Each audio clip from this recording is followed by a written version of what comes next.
Oh, tu souffles. Bah oui, moi aussi. Je vais prendre le bain après. Ouais. Non. Oh, si. Est-ce que tu sens pas bon là? Bah oui. Tu ne sens pas bon.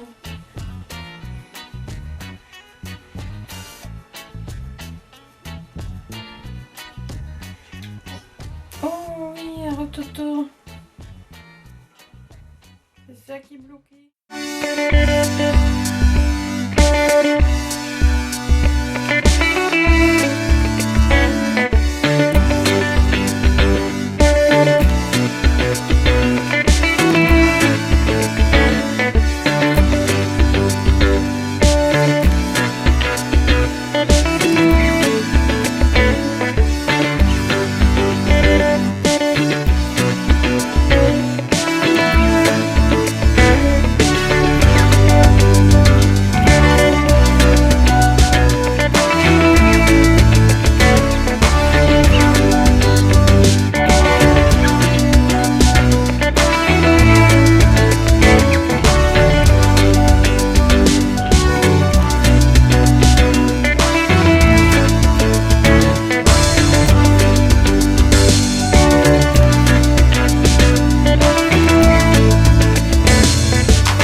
Eh bien le bonjour dans ce vlog, je vous ai pas encore parlé de vive voix, juste pour l'instant en voix off.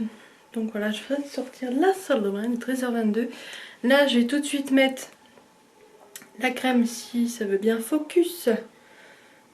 Donc voilà, je vais mettre cette crème là que j'ai eu en échantillon. Ce que je sais pas si ça va se voir sur la vidéo, mais j'ai pas mal de boutons. Si, ça se voit pas mal là. Là, j'ai pas mal de boutons, surtout un là. Et j'ai la peau ultra sèche. Et ma fille, pareil, elle a l'acné du nourrisson. Donc je lui mets aussi après le bain. Mais bon, c'est pas... Ça commence à partir au niveau des joues, là où j'en ai mis sur elle. Et au niveau du cou, tout ça, et du haut du torse, j'en ai pas mis. Du coup, elle a plein de boutons. Donc voilà. Quoi dire? Ça fait une éternité, si j'arrive à parler, que je ne suis pas venue sur YouTube. Tout simplement parce que déjà j'avais pas l'envie, parce que j'étais pas très bien. J'ai eu plusieurs mauvais passages, on va dire ça comme ça. Et puis mon accouchement ne s'est pas déroulé comme je l'espérais. Donc voilà, je voulais vous expliquer ça déjà dans la vidéo précédente, mais au final j'ai complètement zappé de vous mettre les photos, etc. Donc je vais essayer de vous le faire là. Pour faire clair, j'ai commencé à avoir de la tension au mois de février. Donc là, avec mon conjoint, on a tout de suite été aux urgences, faire constater que j'avais de la tension, que ça n'allait pas, que j'avais des vertiges, que c'était vraiment pas normal quoi. Et je reconnaissais ces symptômes là parce que je les avais eu déjà pour ma première grossesse, donc pour ma grande. Et donc à l'urgence on y va. Et les examens, enfin le premier tensiomètre se révèle haut. Du coup j'ai fait un monito en même temps. La tension se régule vu que je suis allongée. Je sais très bien que quand je suis allongée, que je ne bouge pas et je ne fais rien, ma tension redescend. Et donc dans la normale environ 12-13 par là. Et donc voilà, il nous laisse partir. Déjà la première fois qu'on va aux urgences. Donc après arrive mon rendez-vous avec la gynécologue au mois de mars. Il me semble que c'était le 2 mars, je sais plus exactement. Enfin c'était toujours dans les débuts de mois. Donc j'y vais, la tension commence à monter à 14,9. Donc là il commence un petit peu à s'inquiéter sans trop s'inquiéter parce qu'il n'y avait pas du tout de protéinurie dans les urines. Donc la protéinurie dans les urines c'est les... c'est des protéines qui sont dans les urines et qui ne doivent pas s'y trouver en fait pendant la grossesse, qui peut révéler une tension. Et au passage une prééclampsie. Ce qui s'est passé. Enfin bon, bref, donc là j'y vais. La tension est un peu haute, mais ça n'alarme pas trop. Au niveau du poids, vu que je faisais du diabète gestationnel, bah ça allait complètement en fait. Je prenais du poids mais sans plus. Puisqu'au départ de ma grossesse, j'étais à 94. Attendez, je vais regarder. Au début de ma grossesse, je faisais 93,4 kg. Et au mois de février, j'étais à... Parce que du coup, j'ai perdu une dizaine de kilos au début de la grossesse, les 3 premiers mois. Sans rien faire, hein, juste parce que je n'avais plus autant d'appétit qu'avant en vérité. Et au mois de février, donc le février, j'étais à 89,7. Donc c'est pour vous dire combien j'ai perdu. J'ai perdu à peu près 5 kilos. Environ 5 kilos. À ce stade-là, j'étais déjà dans les négatifs par rapport au poids de départ. Donc au niveau du diabète gestationnel, j'étais super bien. Ensuite est arrivé au 2 mars. Donc comme je vous expliquais, parce que là je me perds un peu dans mes explications.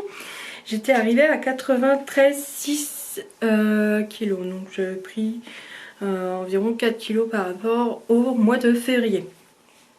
Donc voilà, rien d'inquiétant. Hein, 4 kilos en un mois, ça va encore. C'est pas...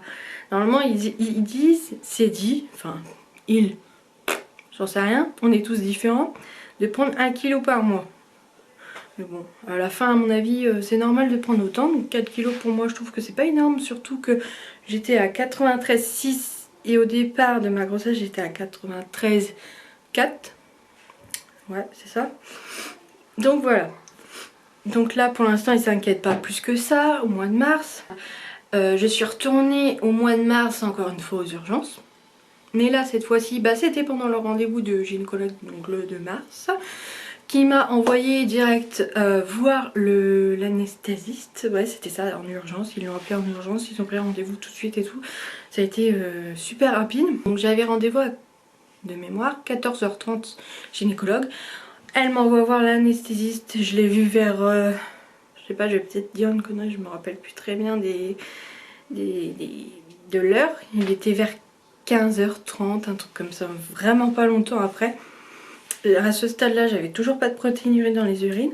Mais moi, je sentais très bien que ça n'allait pas, que je commençais du coup à avoir une barre là qui se reflétait derrière. Donc voilà, je reviens à l'anesthésiste, je m'éparpille. Qui prend encore ma tension et surtout que j'étais assise au moins 10 minutes sur la chaise et là qui prend peur parce que j'étais à 15,9 et bah, m'envoie directement aux urgences. C'est lui-même qui m'a accompagnée aux urgences. Donc j'y vais, je préviens mon conjoint qui attendait dans la voiture dehors parce qu'il ne pouvait pas être avec moi au gynécologue vu qu'avec le Covid et tout ça. Aux urgences, je demande pour qu'il puisse me rejoindre, il me rejoint. La batterie de test, la tension, les 2 premières tensions sont pas très bonnes. Et comme je le savais, bah allongé ça retombe bien. Donc on me laisse repartir, j'ai envie de dire, parce que là, ça fait la 2e fois que j'étais aux urgences, vers 19h30, un truc comme ça. En plus il y avait le couvre-feu à cette époque-là, si je dis pas conneries, à 18h. Donc on a eu forcément un papier de l'hôpital prouvant qu'on a bien été aux urgences. Après ça, donc je me réveille. Je sais même plus quelle nuit c'était. C'était une nuit, mais pas bien. Les douleurs à plier en 2, même en 4 j'ai envie de dire. Tellement que c'était douloureux. Je ne saurais pas décrire. Ça fait mal, mais je ne saurais pas décrire la douleur. Alors c'est même pas... Ah, en ayant testé les douleurs de contraction, c'est totalement pas du tout la même douleur. Mais ça fait mal. Tout de même, cette douleur de merde. Tension élevée, je sais plus, j'essaierai de vous mettre une image. Normalement j'ai pris des photos, je vais essayer de vous les caser un peu partout. Je vais pas vous dire combien j'étais parce que je ne m'en rappelle plus du tout. J'avais le cœur qui battait très vite, dans les 100 ou 120, je sais plus exactement, de toute façon vous allez voir. Et j'avais envie de vomir, j'avais la tête qui tournait, j'étais vraiment pas bien. J'ai été réveillée vers 2h ou entre 2h et 5h du matin, je sais plus exactement non plus. Voilà. Du coup là le lendemain mon conjoint se réveille et on se demande qu'est-ce qu'on fait, est-ce qu'on retourne aux urgences ou pas, vu qu'on y avait été déjà 2 fois avant et que finalement on m'a laissé repartir, voilà. De mémoire, après ça on s'est dit bah tant pis, on va aller aux urgences mais dans un autre hôpital pour voir eux ce qu'ils constatent. Donc on y va. Et je me rappelle c'était un dimanche il me semble, ouais, je crois que c'était un dimanche. Il me semble que c'était soit un samedi matin ou dimanche matin, je sais plus exactement, enfin bref. Et là la tension, hein, même allongée, là il y a même plus espoir que la tension redescende. Ça explose, alors ça va dans les 16, 9, après ça redescend à 13, après ça remonte, après ça va à 11, enfin ça fait n'importe quoi. Donc là, batterie de test, ils me font une prise de sang, mais la prise de sang est bien, en fait, il n'y a rien d'anormal sur cette prise de sang. La prise d'urine est bien aussi, il n'y a pas de protéinurie. Mais ils décident tout de même de me garder, donc ils me gardent dans cet hôpital, en observation pendant 2 jours. Le soir même de cette journée, en fait, le soir même, vers 18 h, elle prend ma tension, je vois mon bras devenir tout rouge, les veines qui ressortaient, c'était un truc mais de film d'horreur. Et là la tension elle était à 18 ou 19, j'étais en train de manger, donc je m'arrête de manger, je pose mon bras, le temps de faire la tension et là, poum, même la dame a eu peur, elle a été chercher, je sais plus si c'était une infirmière, je pense que oui, hein, parce que ça peut pas être une sage-femme, enfin je pense pas, qui me pose directement un cathéter, qui prennent peur, qui commencent à m'ouvrir un accès en fait pour au cas où que ça dégénère. Et donc là ils me gardent, le lendemain donc je fais beaucoup des monitos, voilà, des monitorings. Donc ils m'en refont le lendemain, ils m'en font 3-4 dans la journée pour voir, ils me reprennent la tension en même temps. Franchement ils étaient vraiment là pour voir ce qui se passait. Mais moi je voulais sortir absolument parce que j'étais toute seule. Encore j'aurais eu bébé, bon j'aurais pu m'occuper de bébé, mais là j'étais toute seule donc je me faisais chier, j'avais pas la télé, donc enfin, voilà. J'étais sur mon téléphone mais j'avais très vite plus d'internet donc c'était la merde. Donc voilà, au fil du jour il me laisse, et la tension redescend. Et je sais pertinemment qu'allongé ça descend pas plus que ça, hein. Ça commence à redescendre au niveau des 14, tout ça, au bout d'un jour. Le deuxième jour, j'ai pris la technique de m'endormir pendant la prise de tensiomètre. Et là, la tension retombe à 12 et à 11. Le monitoring au niveau du bébé, tout va bien, le cœur va bien, rien à dire, pas de contraction. Je ressors, je suis ressortie le 8 ou le 9, je sais plus. Il me semble que je suis rentrée le 6 et je suis ressortie le 9 il me semble, un truc comme ça, je sais plus exactement, je suis restée 2 ou 3 jours, je sais plus. Et arrive donc le prochain rendez-vous gynécologique, donc après ça, donc là on était le 6 mars, 6-7 mars, un truc comme ça. Et donc là rendez-vous gynécologique le 6 avril. Et là ils prennent tous peur en fait parce que j'arrive. Donc quand tu arrives au gynécologue et ouais c'est gynécologue, et tu dois passer par l'infirmière qui te prend les urines pour voir s'il y a les protéinuries, les glucosuries, blablabla et tout le reste, et qui te prend ta tension et qui te pèse pour voir si tout va bien. Donc là après ma tension, je suis à 15,8, 15,7 je sais plus de mémoire. Et donc elle me dit oh là là c'est quand même élevé, donc l'infirmière me reprend une autre tension tout de suite derrière, donc j'ai même pas eu le temps de bouger ni quoi, j'étais sur une chaise. Et là je suis montée à 17. Donc là elle a dit ça va pas, l'analyse des urines ça va pas, il y a des protéinuries dans l'urine. Et donc là elle m'envoie là du coup j'attends de passer après au gynécologue parce qu'on passe d'abord à l'infirmerie et après au gynécologue. Donc je vois le gynécologue, je lui dis voilà écoutez ça va pas, j'ai mal aux yeux, je vois des taches blanches, normalement tu dois voir des taches noires, moi je vois des taches blanches, des petits points blancs. J'ai mal aux oreilles, j'avais beaucoup les oreilles qui se bouchaient à ce moment-là. Donc je pensais que j'avais un bouchon d'oreille, mais en fait pas du tout, c'était la tension qui faisait ça. Parce que suite à ça, j'ai eu du Loxane qui m'a régulé un peu ma tension par rapport à ma prise en charge. Bon, je vais vous raconter après. Mais ça m'a débouché les oreilles et là j'ai compris que c'était la tension qui faisait ça. Moi ça sifflait pas, mais c'était bouché, comme si j'avais une otite. Enfin bon, bref, j'ai totalement les symptômes, pas comme eux ils disent, mais enfin bon. Donc là j'avais la barre là, mais en fait elle était là mais parallèle dans le dos. Donc elle était pas devant mais derrière dans le dos. Je sais pas si vous allez comprendre ce que je dis. En tout cas eux ils ont pas bien compris. Mais j'avais tellement mal au dos que je m'allongeais, même allongée j'avais tellement mal au dos. Je vais aux urgences d'abord. Et une fois que j'ai été aux urgences, eux-mêmes ont vu que ça n'allait pas. Et vu que parce qu'ils m'ont refait encore une prise d'urine et tout ça, prise de sang en même temps. Ils ont vite envoyé au laboratoire pour faire l'analyse de la prise de sang. La prise de sang était pour ce moment-là correcte. Donc voilà, les urines, il y avait toujours des protéines urines dans les urines. Ils m'envoient dans une chambre. Donc là je vais dans une chambre. Là c'est quand même dur parce que je m'attendais pas suite à ce rendez-vous gynécologique du 9e mois normalement correct. Bon j'étais à 37 semaines et si je dis pas de conneries, 5 jours, un truc comme ça. 6 jours, ouais 5 jours. 37 plus 5 SA j'étais. Donc là voilà, je suis dans la chambre et en fait on me remet ensuite dans la salle de naissance parce qu'en fait on va me déclencher. Donc moi j'arrive pour un suivi lambda, gynécologique, voir que tout va bien, le col va bien, tout ça, et je me retrouve dans une salle de naissance ce jour-là, c'est cool. Et heureusement que mon conjoint était là, que j'avais préparé les affaires quand même dans la voiture.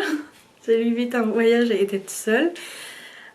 Donc voilà, salle de naissance. Là, il me déclenche par ballonnet, mais laissez tomber les déclenchements des contractions. Ouh, putain, ça fait mal, mais comme pas possible. Je pense qu'ils avaient trop gonflé le ballonnet parce que tellement que j'avais mal, j'ai mon corps qui tremblait, mais de partout, c'était horrible. De là, ils me renvoient dans ma chambre pour faire avancer le travail parce que j'étais pas ouverte du tout. J'ai le col qui était quand même loin et pas ouvert. Donc ils me laissent dans la chambre pour pouvoir laisser le travail se mettre en place, tout ça, mais je douille comme jamais et j'en vomis tellement que j'ai mal. Donc je vomis. Donc là, après avoir été à la chambre, je sais plus, je crois que ça a duré... j'ai même pas regardé l'heure, je crois que ça a duré bien une demi-heure, 1 heure. J'étais scotchée aux toilettes, mon conjoint était avec moi tellement que j'en pouvais plus des contractions. Je pouvais même plus marcher, pour vous dire, je pouvais même plus marcher. J'avais envie de faire... Hein, j'avais envie d'aller à la salle, mais comme jamais. Je sais, c'est très élégant, mais c'est la réalité, c'est ce qui s'est passé. Hein. Donc voilà, après ça, on me remet dans la salle de naissance. Là, on voit que je suis ouverte à 3. Donc en 1 heure, comment vous dire, en fait, j'ai bien douillé, quoi. Suite à ça, on met l'ocytocine. Avant de me mettre l'ocytocine, parce que là, je crois que je ne repourrai plus, on m'a enlevé le ballonnet, parce que j'avais tellement mal, en fait, c'était plus possible. Et on m'a mis la péridurale. Sincèrement, la péridurale, j'ai cru que j'allais avoir très très mal. En fait, on sent quand même l'aiguille passer, mais ça va. En fait, c'est plus de peur que de mal. Après avoir mis la péridurale, je revis. Hein, je n'ai plus de douleur. Je vois sur le monito que ça montre au niveau des chiffres de contraction, mais moi je ne ressens rien. C'est le bonheur, franchement, la péridurale. Moi qui voulais accoucher sans, voilà. Peut-être si j'aurais eu des contractions naturelles, j'aurais pu mieux gérer, mais là, c'était juste pas possible. Ils me mettent l'ocytocine une fois que la péridurale est bien installée, et voilà. Donc là, je passe de 3 à 4, il me semble, oui. Je sais plus en combien de temps, je ne saurais plus vous dire. Hein. Je voulais, moi, absolument, c'est accoucher par voie basse, vu que ma première, c'était par césarienne d'urgence. Pas de bol pour une prééclampsie et le syndrome. Là c'était la même chose, donc ils m'ont refait les prises de sang, donc analyse, les prises de sang ça va pas. Voilà, ils essaient tout de même de faire mon projet, donc d'accoucher par voie basse, même si j'ai la péridurale. Mais franchement, là, à ce moment-là, j'étais pas contre de la prendre. L'équipe a été au top, ils ont tout fait pour que je puisse accoucher naturellement. Enfin, naturellement avec la péridurale. Et voilà, donc ils regardent tout ça. La péridurale ne commence à plus refaire effet, je commence à avoir des douleurs. Et je vois au niveau des contractions, ça a monté jusque 50. Ouais, ça a monté jusque 50. Je commençais à avoir mal. Je bougeais mes jambes hein, carrément. Là, ils ont bien vu, ah oui, ils savaient plus, il fait blabla. Donc, ils me remettent une dose. Par contre, ça fait bizarre, hein. Vous sentez un liquide froid ouais, dans votre dos. Enfin, bref. Ils essayent de voir si bébé ça va bien. Ils me proposent de faire, alors j'ai pas bien compris, une petite piqûre au niveau de la tête, voir si l'oxygène ça va, je sais pas quoi. Enfin, j'ai pas bien compris ça. Donc moi j'accepte hein, si c'est s'il faut faire ça pour que je puisse accoucher par voie basse, moi allez-y concrètement. Donc en fait ils ont même pas le temps. Ils ont même pas le temps parce que là c'est code orange. Je sais plus si à ce moment-là il m'avait dit que mes plaquettes chutaient ou pas, je sais plus. Et donc là, il me passe directement dans une pièce, enfin dans la pièce d'opération pour les césariennes d'urgence quoi. Donc là, repeur, il fait froid en plus. Et mon conjoint pour la deuxième fois n'a pas pu assister alors qu'il était sur les lieux. À cause du Covid, tout ça, bon, bref. Une quinzaine de minutes, ça y est, elle était sortie de mon ventre. Elle était dehors, elle a rejoint papa. Moi ensuite j'ai pu la voir avant d'aller en salle de réveil. Et puis après voilà. Après la salle de réveil je suis restée de mémoire 3 ou 4 heures, je sais plus exactement. Écoutez, elle est sortie à 1h48. Et moi je suis remontée en chambre, il était vers 5h30, un truc comme ça. Et voilà. Donc je vous raconterai les suites postpartum de cette prééclampsie et le syndrome parce que c'est là que c'est le plus coriace. Bon sur ce, moi je vais manger. Il est 13h46.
Bon, c'est un petit peu dépassé, mais bon.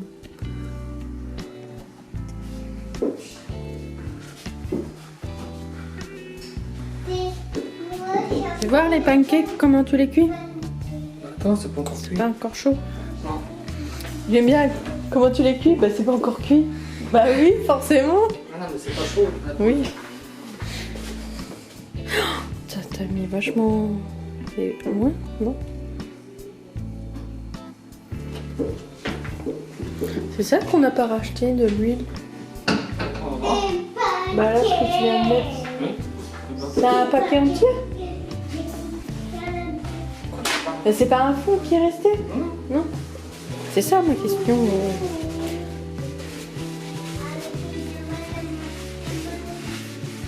Donc, il faut étaler l'huile.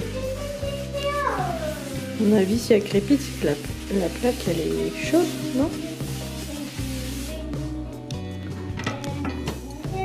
Ah.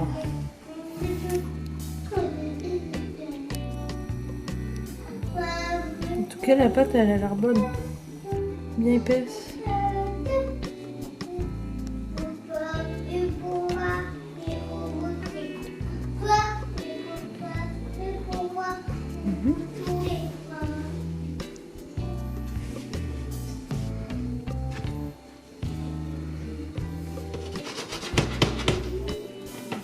C'est quand ça fait des bulles normalement. De toute façon, t'as déjà fait.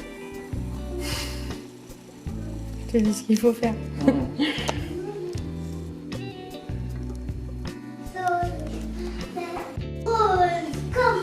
Mais... Oui, mais un autre jour, t'as déjà mis le orange. Hop, le tartonnade de pancake.